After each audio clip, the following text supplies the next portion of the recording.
يباه مايك جديد، واخيرا راح تروح مشكلة الصوت خالي من مقاطعي. الطبخ الطبخ الطبخ الطبخ. ورب الكعبة فهمنا. احب الطبخ جدا. انا من الناس يلي من عمرها صغير جدا بدا يطبخ. من عمره 5 سنين. اول شيء طبخته كان اندومي، الوصفه العاديه، شيل الاندومي وحطه بالماء وحط وياه بهارات وبوم فود. اندومي، بيض مسلوق، سيء. بيتزا، طبعا العجينه جاهزه اشتريها من السوبر ماركت، جيب حط مكوناته للفرن، بوم بيتزا. هذه الايام شويه زادت الوصفات، شويه بزياده، يعني بشكل شوية أكثر من اللازم. واضح علي أني أحب الطبخ جدا، ولهذا السبب اليوم راح أسولف عن أسباب حبي للطبخ. السبب الأول، ما موجود أي كوبي رايت. من زمان كنت أحب أرسم، مع أني ما تركت الرسم لأن أكيد هالموت من رسمه مثلا خالتي. لا، الرسم من المجالات يلي أبد ومستحيل تاخذ جزء صغير من شغل غيرك بيه. وواحد أكيد راح يروح يقول لي اي اكيد، يعني رسمة تعبان عليها واحد غيرك تجيبها وتحطها بحسابك وبس تحط التوقيع ترضاها؟ مو هذا قصدي. مثلا تجيب فيديو رسم لهالعين وتحطها على هذا الراس، لا هذه مو رسمتك. او انك تقلد ستايل واحد من الرسامين، جريمة. او حتى انك تقلد باليتة الوان رسام ثاني، ايه بعض الناس يعتبروها جريمة. الطبخ بالجهة الثانية، تعالوا باوع اكتب باليوتيوب وصفة اي شيء يخطر على بالك، راح تطلع لك آلاف المقاطع عن هذه الوصفة يلي تقدر تنسخها بالكامل من بدايتها لنهايتها، وما حد راح يقول لك انت سارق الوصفة. وحتى لو قالوا لك خالي على شنو ما حاطين الوصفة باليوتيوب، اذا حاطيها حتى شكل واجهة اليوتيوب يصير احلى، اكيد حتى اسوي الوصفة. اني كبني ادم يقدر يسمي نفسه طباخ، انك تنسخ طبخة غيرك امر عادي، لا تحس بالخجل، انت ما قاعد تسوي شيء غلط. حرفيا ليش الوصفة موجود باليوتيوب ويا المقادير؟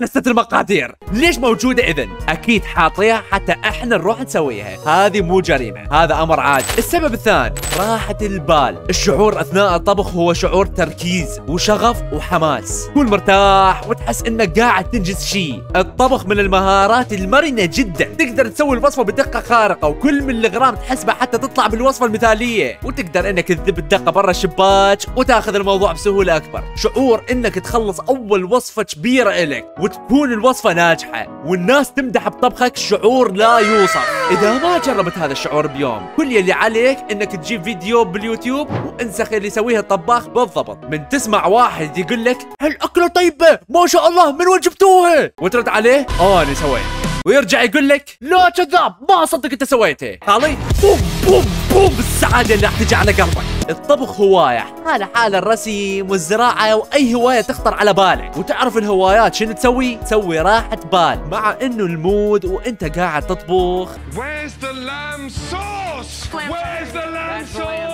الا انك ايضا تحس بال Do you know who my favourite chef is? No.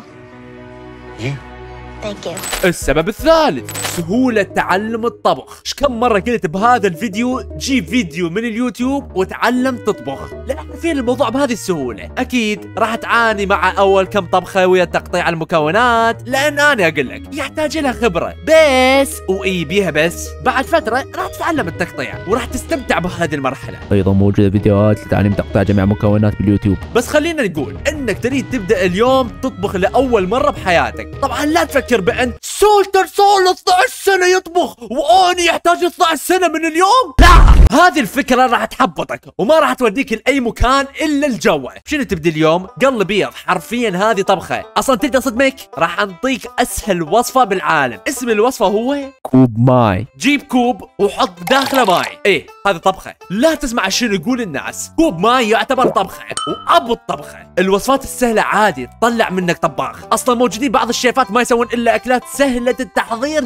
جدا. أيضا لا تخاف إنك تسوي نفس الوصفة مرارا وتكرارا، عسى لو 1000 مرة سويتها ما يهم. من جديد الشيف بالمطعم يسوي نفس الوصفات مئات المرات كل يوم، وبعدها شنو نسميه؟ نسميه طباخ. وأرجع على مثال كوب الماي، بعد هذه تعتبر طبخة. سويت كل قواعد الطبخ حاليا. وعلى ذكر قواعد الطبخ، السبب الرابع، قواعد وأساسيات الطبخ. قواعد الطبخ يلي تحدد هل هذه طبخة أو لا، بسيطة جدا. جيب المكونات وقدم. خلينا نرجع على مثال كوب الماي، انت جبت المكونات ماي، صبيته بالكوب وقدمته، خلاص هذه تعتبر طبخة. ونجيب مثال على أكلة أكثر تعقيدا من الماي، المندي. جيب المكونات، رز، دجاج، بهارات، اللي هو جيب حط قطع سوي اطبخ يمين يسار فوق دائرة اكس مربع، شيت اكتيفيتد، قدم.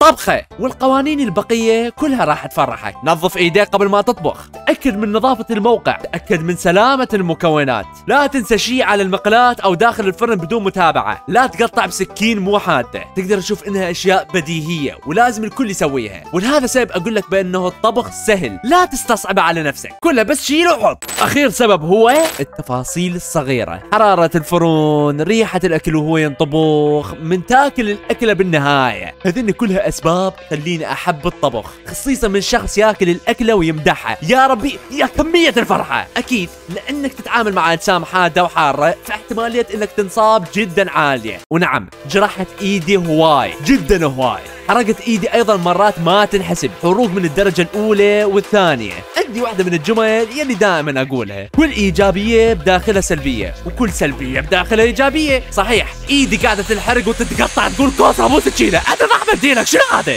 الناتج الاخير هو يلي خليني اتحمل كل هذا، حتى لو اصبعي مقطوع. اكثر جملة تنقال للبنات هي يلا على المطبخ. يلي ازعجني بهذه الجملة هو اني مقضي نص حياتي بالمطبخ. الطبخ مو شي عيب ولا مختص بالبنات. الادوات اللي تسهل العمل عليك ايضا ما تخلص. طبعا حط لك خط تحت سهل العمل، لان مو واجب عليك تجيب قدر ب $750 حتى تسوي مرقة لحم. تقدر تجيب قدر من باب الشرجي بسعر بلفتين فلافل ويشتغل. الاغراض الغالية ممكن تسهل عليك الطبخة، ممكن تخليك تستمتع اكثر وانت قاعد تطبخ، بس اذا ما عندك سعرها او ما تريدها فعادي. بدل ما تشتري خلاط يدوي من 20 الى $50 تقدر تجيب سكينة رخيصة بدل من هذا الخلاط. صح الشغل بالخلاط اسهل، نعم، بس تقدر تسوي الشغل هذا بالسكينة. وبالنهاية يابا احب الطبخ، احبه حب مو طبيعي. لك الطبخ يومك لا يومك شفر حتى حطيته بحياتي. انت تكره شيء من الاساس؟ ايه اكره المدرسة. اذا تريد تعرف سبب كرهي للمدرسة فهذا المقطع راح يبين لك كل الاسباب. هسه يا سليتر انت تطبخ؟ ايه اطبخ. بس لا هسه تقول لي سلطة المارجوانا. لا بابا انا اسوي سلطة الخس. الحمد لله حبيبي سلتون يا قلبي الحلو. سلطة الخس بالمارجوانا. انا